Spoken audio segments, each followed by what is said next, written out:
Senhoras e senhores, bom dia. Primeiramente, gostaria de agradecer aí o convite, né? E é uma satisfação muito grande estar aqui para falar sobre mais uma edição do decreto e dizer que nós estamos lá no Departamento de Prevenção do Corpo de Bombeiros, né? Com o apoio aí do Comando do Corpo de Bombeiros e para honrar aí a todos os profissionais da segurança contra incêndio especial, os nossos veteranos, né? E dizer que a gente está se empenhando aí ao máximo possível para manter a qualidade do serviço de segurança contra incêndio no Estado.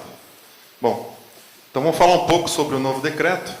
E a ideia não é entrar em muitos detalhes de técnicos, né, de tabelas e instruções técnicas, é mais saber a metodologia, entender o contexto, que muitas vezes a gente está bem preocupado com a parte técnica, né? Eu costumo dizer lá o xizinho da tabela, mas não é isso que eu vou falar aqui. Eu vou falar do contexto do decreto, qual foi a visão do decreto, como que o Corpo de Bombeiros se baseou para fazer nesse decreto, fazendo o link entre a lei, né, e outras leis também, aquela questão do alinhamento do novo decreto. Inicialmente, gostaria de fazer uma consideração dizendo que a segurança contra incêndio é muito importante, tendo em vista que a estatística aponta a necessidade de prevenirmos cada vez mais, né? Não são poucos os incêndios registrados em 2014, identificações, 12.224, algumas vítimas perdidas aí. Então, não são números que não mentem, né? Os números nunca mentem. A lei complementar foi instituída em 6 de janeiro deste ano e ela trouxe o Código Estadual de Proteção contra Incêndio e Emergência, instituiu o código. Então não vou pormenorizar muito aqui, que já é de conhecimento público, só para fazer um alinhamento, né? Então, o que o código estabeleceu? Ele vai sistematizar normas e controles, né? Ele fixou atribuições, competências, né? É uma norma geral, né? Fixou atribuições e competências e também o cumprimento e a fiscalização, ou seja, ele instituiu normas gerais de ação dentro da segurança contra incêndio, atribuindo competências e atribuições. Dentre as competências, né, coube ao Corpo de Bombeiros, só para, de forma rápida, né, oficializou, né, a análise de projetos, fiscalização das instalações, ou seja, vistorias, advertência, notificação, multa, né, ou seja, trouxe a questão da fiscalização à baila para o Corpo de Bombeiros do Estado de São Paulo, o único que não tinha esse poder de fiscalização. Então, a norma estadual, o legislador, a sociedade entendeu que o Corpo de Bombeiros de São Paulo também deveria ter esse poder de fiscalização pós emissão do auto de vistoria, né, da sua licença, né? Então trouxe aqui, vou falar sobre como vai ser feito essa fiscalização um pouco, né? Credenciamento das escolas de formação de brigada, já tinha uma lei, mas agora também está aqui na lei complementar do Código de Proteção. Credenciamento de bombeiros civis, guarda-vidas, congêneres, ou seja, essa parte de bombeiro civil, ele vai compor, né, o sistema de emergência, né? Então, entende-se que o Corpo de Bombeiros, como órgão responsável por essa composição, por essa liderança, ele tem que cadastrar os bombeiros, as escolas, né, para regularizar, e também o cadastro dos responsáveis técnicos, que são os engenheiros e arquitetos que atuam na área de segurança contra incêndio. Então, verificou-se a necessidade de formalizar, de se cadastrar os engenheiros e responsáveis técnicos. Bom, então, de uma maneira geral, isso aí eu vou falar, então, mais detalhadamente. A segurança contra incêndio, como é o tema hoje aqui confiabilidade, né, se não me engano, do sistema de segurança contra incêndio, o Corpo de Bombeiros, ele atua em diversos setores. Então, quando nós temos uma edificação segura, somente se tivermos um encadeamento de situações seguras, né? Para que nós tenhamos uma edificação segura, nós temos que ter uma norma adequada, né? Nós temos que ter uma norma adequada, instruções técnicas, a BNT e tal, né? Temos que ter projetos adequados, senão também não possibilita que a edificação seja segura. Não adianta ter uma norma e o projeto não ser adequado. Então, tem a participação muito grande aqui dos responsáveis técnicos. Tem a participação também da educação, né? Da formação, especialização nas escolas, né? Arquitetura, engenharia. Entramos também na seara aqui da confiabilidade dos produtos, que também tem que ser adequados. Não adianta ter a norma, ter o projeto e o produto instalado não é de confiança, não é adequado, né? Então, tem um painel hoje que vai tratar disso aí, o Inmetro, né?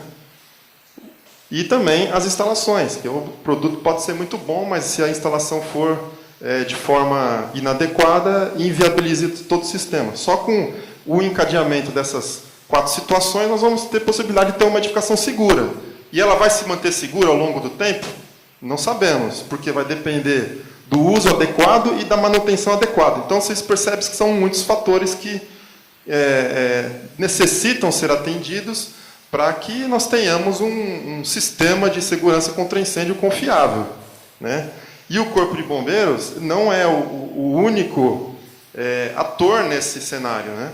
Não é o único ator nesse cenário. Temos a BNT, engenheiros, responsáveis técnicos, Inmetro, serviços de instalações, produtores, e o proprietário, né? O responsável pelo uso também, né? Com a sua uso inadequado, ele pode inviabilizar todo um sistema de segurança contra incêndio. O Corpo de Bombeiros ele é ciente de que nós somos zeladores, tutores desse sistema, mas também nós sabemos que não conseguiríamos tudo sozinho, né? Sem a participação de todos esses demais agentes e atores dentro do sistema. O artigo 20 da Lei Complementar, ele ressalta, né? Então, que o regulamento de segurança contra incêndio, né? Ele é composto pelo decreto estadual, né? Pelo próprio código, pelo decreto estadual, e ele é formalizado mediante instruções técnicas do Corpo de Bombeiro. Então, ele fica dessa forma. O Código Estadual ele fixa as competências e atribuições gerais, tá certo? O decreto estadual, assinado pelo governador, ele vai classificar as edificações e estabelecer as exigências, o que deve ser feito, né? São as conhecidas tabelas de exigências do decreto, tá certo? E infralegal, né, vamos dizer assim, o detalhamento das exigências será feito pelas instruções técnicas, com base nas NBRs. E também portarias do comandante do Corpo de Bombeiros. Haverão agora portarias específicas, né, que nós faremos. Normalmente as portarias são mais internas, né, de normas e procedimentos internos. Nós faremos uma para fiscalização, para credenciamento, né, que tem lá todos os... Não deixa de ser uma instrução técnica também, né? Mas é de cunho mais administrativo. Então, o regulamento de segurança contra incêndio será isso daqui, né? Tentando alinhar tudo, né?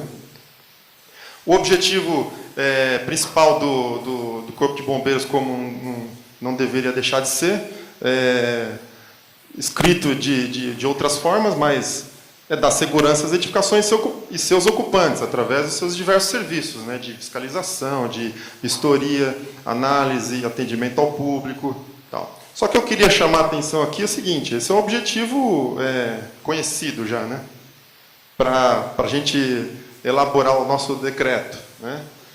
Mas nós temos outras considerações que têm que ser feitas, né? Aqui eu chamo a atenção da estatística, é sempre bom a gente rever um pouco, né? Atividade de vistoria e análise, FAT, no ano de 2014 resultou em 265 solicitações ao Corpo de Bombeiros, então não são números pequenos que a gente tem que lidar. Então essa é a nossa maior dificuldade, né? A gente precisa atuar em todos aqueles momentos, em todos aqueles assuntos, e a demanda não é pequena, para um efetivo que não é inesgotável, né? Um efetivo delimitado já há alguns anos, né?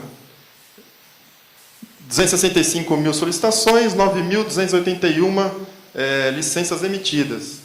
E a porcentagem maior é de vistorias de PTS, por isso que acabou sendo editado o CLCB, tal, que é a questão da licença antecipada. Bom, outras leis e regulamentos que foram contemplados na edição do novo regulamento. Muitas vezes isso aqui, para os senhores, é um pouco transparente, os senhores estão focados nas exigências, na parte prática do que vai implicar no serviço dos senhores ou na segurança contra incêndio. Mas essa parte aqui, ela tem a ver com a gestão, ela tem a ver com o alinhamento legal, né, desde o âmbito federal até com influência aqui no âmbito estadual e municipal, que é o Estatuto Nacional da Micro e Pequena Empresa, né? Microempresa, EPP e MEI, a lei complementar, necessidade de tratamento diferenciado para pequenos empresários, né? O código, a lei, ela tem que se alinhar a isso aí, há uma necessidade. Rede Nacional de Simplificação do Registro e Legalização das Empresas e Negócios, que é o REDESIM. O novo decreto também tem um capítulo sobre a legalização dos estabelecimentos comerciais e empresariais, né? Ele teve que se alinhar também com o decreto 55.660, que é aquele que criou o Sistema Integrado de Licenciamento, né, no âmbito estadual, e o Corpo de Bombeiros, por ser um órgão estadual, cumpre, né, tem que cumprir esse decreto, né, que muitas vezes a gente vê municípios que não aderiram, mas o Corpo de Bombeiros é um aderente natural, né, é um órgão do Estado, assim como a CETESB é um aderente natural por determinação deste decreto. E a resolução CGSIM, de 2012, que dispõe sobre a recomendação de diretrizes de integração perante órgãos licenciadores de todos os corpos de bombeiros. Então, são recomendações para o licenciamento empresarial, que foi feito com base em reunião integrada com todos os corpos de bombeiros. São alinhamentos que a gente tem que seguir, né? Então, a gente pode considerar como objetivos secundários que foram verificados na edição do novo decreto, a melhoria da acessibilidade e o favorecimento à legalização de empresários e pessoas jurídicas. É uma preocupação nossa, né? A redução de custos do serviço público para o empreendedor, né? Hoje, mais do que nunca, redução de custo é a palavra de ordem, né?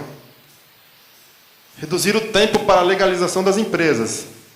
Então, os procedimentos, a nossa visão do decreto não é só técnica, legal, a parte de exigências técnicas, mas quanto à questão também da desburocratização, da racionalização dos procedimentos.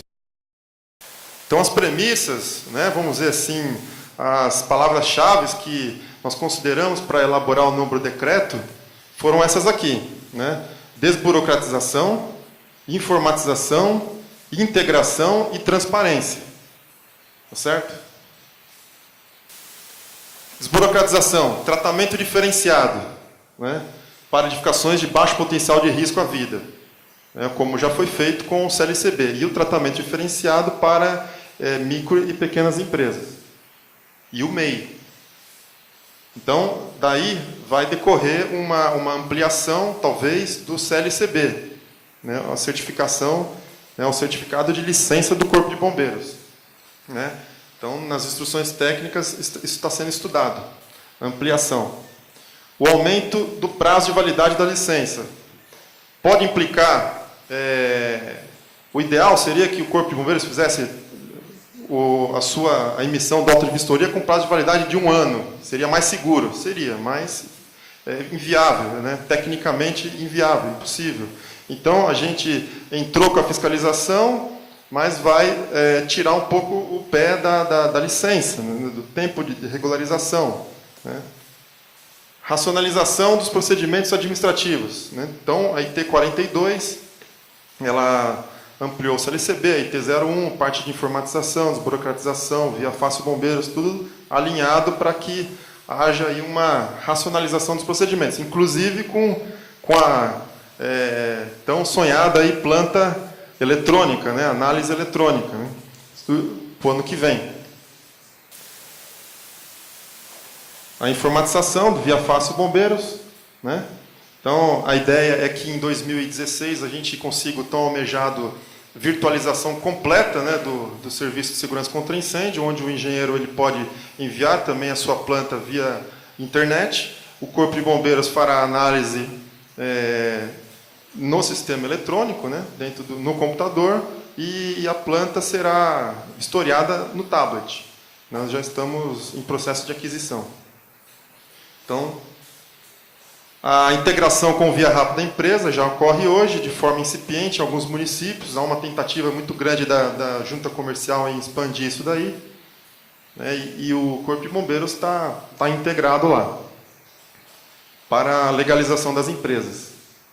Né, no caso, é interessante porque a legalização da empresa, na ponta da linha, o empresário ele só consegue o tal do certificado de licenciamento integrado quando os outros órgãos, bombeiro, ambiental, vigilância e prefeitura, eles dão um aval também, ou seja, todos os órgãos licenciadores têm que deferir o pedido para que ele possa obter a licença integrada. E como ela é integrada, quando um dos órgãos cassar a licença, ele perde a licença integrada, automaticamente pelo sistema. Isso já existe na Junta Comercial. Então, nós estamos tentando melhorar essa integração aí. Ocorre que não são todos os municípios que são aderentes, né, por causa das esferas legais, né, os entes federativos distintos. Então, os órgãos estaduais estão por conta do decreto, mas o municipal ele fica meio à parte, necessita de um convênio para aderir. A transparência. Nós temos no site do Corpo de Bombeiros pesquisa. Agora, não é só mais pesquisa, consulta o número do processo. A gente pode pesquisar por endereço. Você entra lá, digita o endereço, né, que você quer ir, que você quer frequentar, né, o endereço da balada que a sua filha, ou que seu filho vai frequentar, da casa noturna, e você vai ver se tem AVCB ou não, previamente, para autorizar a criança a ir lá, né? Então, pode ser feito por aqui, né? Esse é um ganho de transparência, de controle social muito grande, né? Inclusive, recentemente, acho que uns 15 dias atrás, foi também publicado um aplicativo chamado Bombeiros SP, né? Bombeiros SP, Android e o outro lá, iOS, tem os dois, Bombeiros SP. Então você clica lá, né, baixa esse aplicativo aqui, clica consulta o QR Code que sai na licença. A gente vai colocar aí também consulta por endereço. Então o QR Code aqui, ó, pegando essa imagem da licença, ele vai no banco de dados da Polícia Militar, do Corpo de Bombeiros, e traz a informação se aquele AVCB é ou não verdadeiro. Então, é uma coisa que já aconteceu no passado, né? Hoje é impossível falsificar a licença do Corpo de Bombeiros. Impossível, porque não tem como fraudar esse sistema. A consulta vai no banco de dados do Via Fácil. Não tem como. Então, qualquer pessoa pode consultar, saber se uma licença é verdadeira ou não. Bom, mas agora entrando já em detalhamentos do novo decreto. Como eu falei, aqueles são os considerandos, né, a premissa para a elaboração do novo decreto. A licença do Corpo de Bombeiros, ela se dividiu em três, vamos dizer assim, autos, né?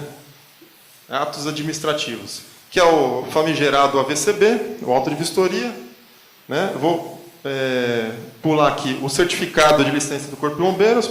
Não tem o nome de auto de vistoria, porque ele não é feito no primeiro momento, ele é feito a posteriori, né? a posteriori.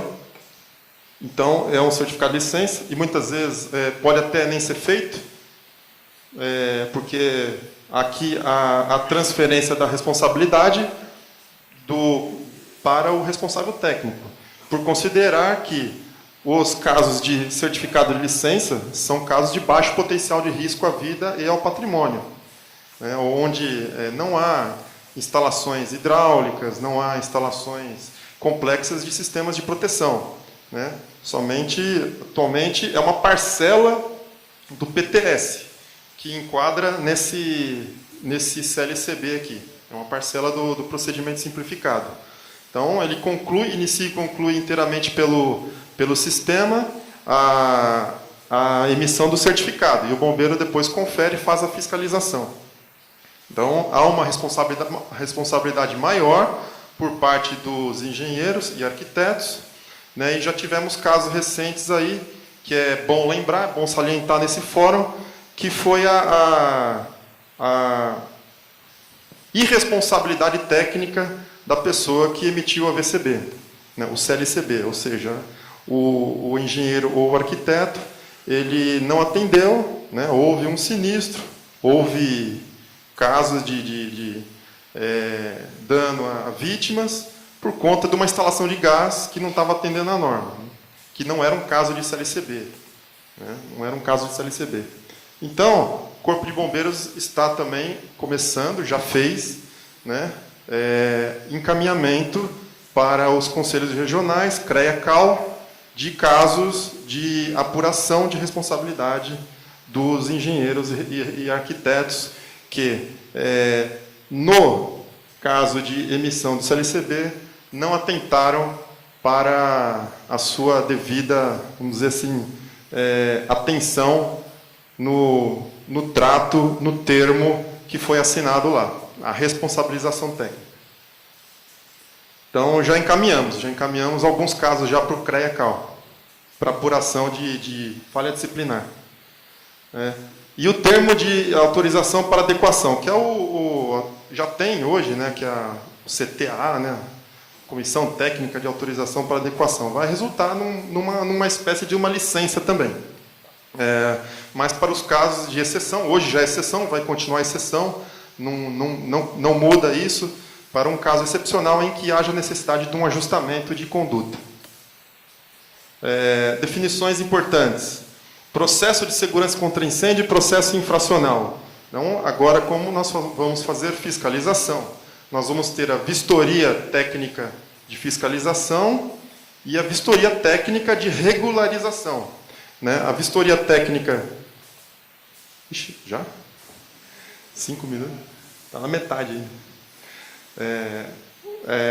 O processo de fiscalização, ele vai fazer ele vai ser posteriori, né, à emissão da VCB, né, vamos dizer assim. Mas haverá um link. E nós não colocamos no decreto, mas haverá um link entre o processo de regularização e o processo de fiscalização. Ou seja, todo processo que for demandado por Corpo de Bombeiros, o bombeiro vai lá e vai fazer a vistoria. Digamos que seja comunicado. Né? Qual o prazo que essa pessoa tem para pedir o retorno de vistoria e corrigir a regularidade? Então, nós vamos voltar naquela edificação, nós vamos fazer um planejamento para voltar naquela edificação, após um determinado prazo, longo, aí, talvez 120 dias, 6 meses, né? Verificar. Né? Mesmo que a pessoa não peça um retorno de vistoria, nós vamos voltar lá. Então, é já processo de fiscalização. E o processo de fiscalização propriamente dita, eu vou falar um pouquinho mais tarde, mais para frente, os detalhamentos. Então, vou passar um pouco mais rápido aqui, já que diminuíram o tempo da apresentação. As ocupações mistas, né, manteve-se o que tem, mas colocamos mais um parágrafo lá para, vamos dizer assim, até de certa forma contemplar aquela questão da ocupação subsidiária em relação a uma ocupação predominante, desde que ela ocupe até 750 metros da área relativa à ocupação predominante, tá? Desde que a área total também ela não ultrapasse, né, a faixa adotada para a tabela 5, né? Senão teria que ir hidrante. Mas, mais especificamente, depois os senhores vão ver. Responsabilidade, muito bom lembrar, né, que, como até foi visto naquele quadrinho informativo, né, há divisão de responsabilidades, né? Não tem como um bombeiro, embora ele tenha aí vamos dizer, a tutela da segurança contra incêndio no Estado, mas não tem como um bombeiro garantir tudo, né? Então, há uma divisão de responsabilidade. Ao bombeiro compete a vistoria, né, de forma visual, por amostragem das medidas de segurança contra incêndio, ao responsável técnico o dimensionamento das medidas de segurança contra incêndio e ao proprietário a utilização de acordo com o uso para o qual foi projetado e as manutenções devidas. Então, há uma divisão de responsabilidades aí. Não tem como o bombeiro se responsabilizar por tudo, né? Então, está definido no decreto a divisão das responsabilidades. Instalações temporárias. Até para dirimir uma dúvida, um problema que a gente tem hoje no dia a dia, que é a questão das instalações temporárias, foi acrescentado um capítulo no decreto sobre as instalações temporárias, um capítulo muito curto, né, de 2 ou 3 artigos, mas para falar exatamente isso daqui, que a regularização das instalações temporárias devem ser feitas no Corpo de Bombeiros. Basicamente é isso que fala. Desde que elas tenham áreas delimitadas e controle de acesso ao público. Ora, se eu for fazer um show livre, né, sem controle de acesso ao público e sem área delimitada, como é que o bombeiro vai fazer, vai medir, vai fazer um controle da população que vai estar ali, né? É como se fosse uma manifestação na Paulista. Como é que tem? Qual que é a população? Qual que é a população permitida? Então, o bombeiro vai se manifestar quando houver área delimitada e controle de acesso ao público. E nas edificações situadas, instalações temporárias situadas dentro de edificação permanente, aí sim, a edificação permanente já restringe. Então, o bombeiro vai se manifestar e vai ser obrigado, pela própria delimitação natural da área, vai ser obrigado a fazer o controle de acesso ao público, né? E a edificação permanente tem que estar regularizada previamente. Então, foi colocado isso no decreto. E uma coisa que a gente tem muito problema, né? Foi colocado também alguns prazos no decreto, né?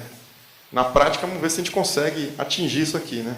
Pedido de análise 15 dias antes do evento e pedido de vistoria 3 dias úteis antes do evento. Certo? Certificação. Vai ter também um painel sobre certificação. Então, tem um capítulo, algumas recomendações lá sobre certificação. Vai ter um painel, então não vou me estender. Talvez a gente possa até responder alguma coisinha depois no próprio painel. Mas a certificação, ela será exigida de forma gradual, ou seja, não vai ser de imediato. Nós vamos compor um grupo de trabalho, né, para poder fazer esse estudo e essa exigência aí. Das normas nacionais, né, junto ao Inmetro. Então, o atendimento da avaliação da conformidade por organismos acreditados, junto ao Inmetro, e atendimento às normas nacionais. Esse é o padrão. As exceções, elas vão ser tratadas posteriormente. Quando não tem norma, quando não tem norma nacional, quando não tem acreditação nacional, aí vão ser tratadas, vai dar um prazo, não vai cobrar, aí vai ser tratado excepcionalmente. A ideia é não causar nenhum impacto em relação a esse aspecto aqui. Mas, de forma gradual, a gente visar aí, no futuro, uma regulamentação da área. Credenciamento e cadastramento. Então, credenciamento dos centros de formação, instrutores e bombeiros civis. Já fazemos isso hoje, né, por conta da Lei 15.180. E o cadastramento dos responsáveis técnicos. Vamos iniciar também. Para atuar no serviço de segurança contra incêndio, a gente vai começar a fazer um cadastramento. Ah, mas a gente vai interferir na regulação do CREA? Não. Já estamos vendo isso com o CREA, CAL, quem pode fazer o quê, e a gente simplesmente vai fazer um cadastro, né, e manter o controle dos usuários. Talvez de forma eletrônica, a gente poder emitir algumas notícias, algumas orientações, né, e algumas recomendações de uso geral. talvez facilite aí o trâmite e o entendimento aí entre o Corpo de Bombeiros e os responsáveis técnicos. Lembrando que a análise do projeto, né, a confecção do projeto é um item importante lá naquele conceito da edificação segura. E é claro que se há um cadastramento e um credenciamento, pode haver também um descadastramento. Aí a gente vai regular isso aí em portaria, né, que ainda não existe. Né. Fiscalização. Então, vou falar rapidamente, mais 5 minutos, peço autorização, porque a parte de fiscalização propriamente dita é agora que eu vou falar. Ela vai ser feita por solicitação do proprietário, requisição do Ministério Público ou atuação de ofício, ou mediante denúncia. Vai poder ser feito por qualquer uma dessas formas, a iniciativa. Né? Mas ela vai ser feita de que forma? Ela vai ser feita mediante um plano de fiscalização. Esse plano de fiscalização ela vai contemplar, é lógico, que obrigatoriamente algumas denúncias, as requisições de Ministério Público, mas ela vai contemplar também um estudo estatístico, né? Um estudo estatístico onde nós vamos verificar quais são os casos de incidência, onde há uma necessidade de uma intervenção do Corpo de Bombeiros para fins de fiscalização. Então vai ser feita uma ação coordenada com a atividade operacional para verificar as áreas de interesse, né, de segurança de bombeiro, né? Vamos contemplar também os retornos em algumas vistorias que não pediram retorno de vistoria. Vai entrar aqui no plano de fiscalização algumas, porque tem que haver um link. Né? E toda a fiscalização será feita mediante a emissão de uma ordem de fiscalização. Então não vai ser aleatória, ninguém vai bater na porta da edificação e falar assim, vim aqui vistoriar. Todo mundo vai ter que... vistoriar não, fiscalizar, né? Todo mundo vai ter que ir até a edificação munido de uma ordem de fiscalização emitida pelo chefe do setor de fiscalização, né? E essa ordem de fiscalização ela tem que ser apresentada ao proprietário ou quem estiver lá no local, certo? Então, e nós vamos credenciar, né, os nossos fiscais, né? Nós vamos credenciar, dar toda a orientação, que vai ser uma fiscalização diferente da vistoria, né? Tem um cunho diferente. Então, nós vamos prepará-los para isso. Né? As penalidades, elas serão de advertência, multa em dobro e cassação da licença. Né? Multa em dobro e cassação da licença. Então, elas são aplicadas de forma gradual, né? E a interdição, ela não foi contemplada na lei complementar. Né? Não sei se os senhores já tinham visto isso daí, mas a interdição que foi contemplada lá é uma interdição cautelar, emergencial, que é basicamente o que o bombeiro já faz na sua atividade operacional, quando se depara com algum risco, com alguma irregularidade, ele pode interditar temporariamente até que a autoridade competente possa avaliar a segurança e fazer a interdição, se for o caso.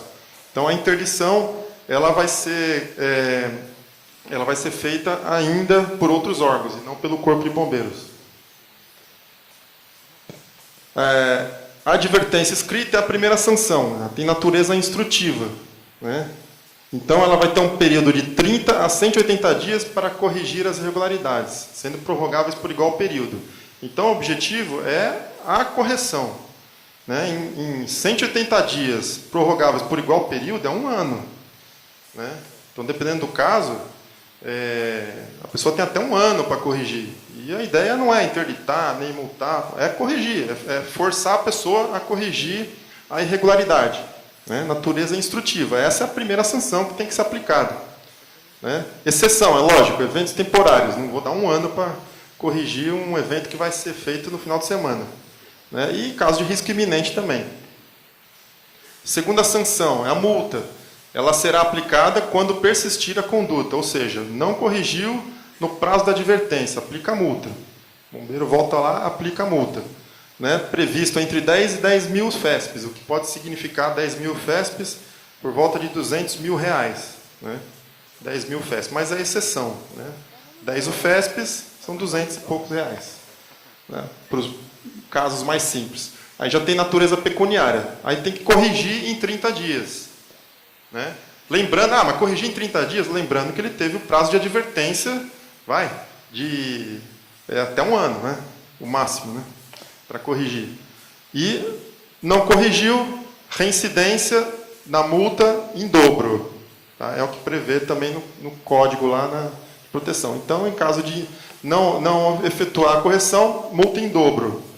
Na multa em dobro que atinge o valor máximo aqui de 10 mil. Não são multas extorquíveis, né? São multas bem consistentes, bem conscientes. A gente procurou fazer uma coisa nada que é possível de ser executada. Ela era feita com base num anexo, que a gente colocou lá um anexo B, que é o anexo das infrações, que a gente definiu lá infrações leves, médias e graves e gravíssimas, com base em alguns critérios. Né? As leves, elas são deficiências. Então, o sistema ele está instalado, mas ele não atende totalmente às especificações. Não está instalado em parte ou funciona com precariedade. Né? Inoperante, o sistema está instalado, porém não funciona. Um sistema de sprinkler ou de hidrante que não funciona. Né? E inexistente, o sistema não está instalado. Então, leve, média, grave. Ficou mais ou menos dessa forma delimitado. Né? Depois, na nossa regulamentação, na nossa portaria, nós vamos detalhar para o fiscal o que inclui em cada uma dessas infrações aí. E, finalizando um pouquinho, tem um valor de cálculo, né, no anexo C, tem o sistema de aplicação da multa. Ela é feita com base em critérios de risco. Então, primeiro, saber se a infração é leve, média, grave ou gravíssima, dentro daquele quadro do anexo. O fator de risco de incêndio, baixo, médio e alto, foram fatores que nós verificamos. E um fator de área também. Quanto maior a área, maior um pouco a multa, né? Porque entendemos que seja maior também a gravidade. E o FESP. Então, a multa é calculada com uma fórmula matemática, que é simples, mas deu um trabalho muito grande para fazer. E, procurando em outros estados, nós não encontramos nada assim que a gente pudesse falar, puta, esse é perfeito. Não teve nenhum perfeito. Então, a gente pegou o que melhor tinha de cada lugar e fizemos um que é perfeito para São Paulo. Vamos dizer assim, pelo menos a gente entende que é uma evolução em relação a todos os outros estados, né, até que alguém pense alguma coisa melhor. E, por fim, a cassação. Então, a cassação ela é no final, né, no final depois da multa. Né. É claro que tem a cassação imediata nos casos de emergência lá, mas a cassação da licença ela é no final de todo aquele processo. Né? E depois a gente encaminha para a prefeitura para a verificação das necessidades lá de interdição. Né? Lembrando que não cabe ao bombeiro interditar. Procedimento sancionatório, então, haverá possibilidade de ampla defesa, contraditório, dentro do processo de fiscalização, normalmente, isso é obrigatório. Né? Tem 2 instâncias de recurso, uma para a seção de serviço de segurança contra incêndio local e a outra para o corpo de bombeiros, né, que serão analisadas para o comandante, né, que serão analisadas por meio de junta técnica, né, para dar o parecer final. E as sanções elas não têm efeito suspensivo, exceto no caso de cassação. Então também não adianta entrar com recurso para poder deixar de pagar a multa, porque não tem efeito suspensivo. E mais com relação às tabelas, parte técnica, né, é o último slide. Né? Último slide. Algumas coisas importantes, né, assim, mas eu não vou detalhar porque não dá tempo mesmo. O F6 a gente subdividiu. A casa noturna ela foi criada uma divisão chamada F11. Então ela saiu do F6 e foi para F11. Para que isso daí? Porque a gente talvez tenha necessidade, então, de fazer um tratamento diferenciado para a casa noturna. E a gente, talvez, a gente sentiu a dificuldade de fazer esse tratamento diferenciado e penalizar as ocupações F6, salões de festas, esse tipo de coisa que não é semelhante, mas tem um tratamento bem diferente, né? O propósito é outro. Então, aqui, eu não coloquei tabela do decreto aqui, mas vai ter uma exigência de sprinkler, de controle de fumaça, para as casas noturnas, um pouco diferenciada, né? Em relação ao F6, certo? F7, que estava como construção provisória, a gente colocou instalações temporárias e classificou direitinho, foi um alinhamento daquele capítulo que a gente colocou das instalações temporárias. A subestação elétrica ela estava dentro do M3, junto com central de telecomunicações, né, se não me engano, né? Central de telecomunicações, e não tinha uma semelhança, uma correlação entre elas muito grande. Ela estava mais correlacionada com o M2, né, por causa do líquido inflamável. Então, a gente criou uma subdivisão K1, que não existia, né, encaixou lá, e fizemos uma tabela para ela. Mas é muito parecida com o do M2, dos 20 metros cúbicos, quando tem necessidade de fazer sistemas fixos, esse tipo de coisa, que já foi até divulgado aí. E, por fim, o decreto ele está atualmente em trâmite na Secretaria de Segurança Pública, talvez seja publicado esse ano, não é certeza, e aí ele ainda terá 120 dias de vacácio para ser exigido. Então, nós estamos aí nesse trabalho de finalização, ou seja, esse decreto vai entrar em vigor mesmo só ano que vem. Muito obrigado.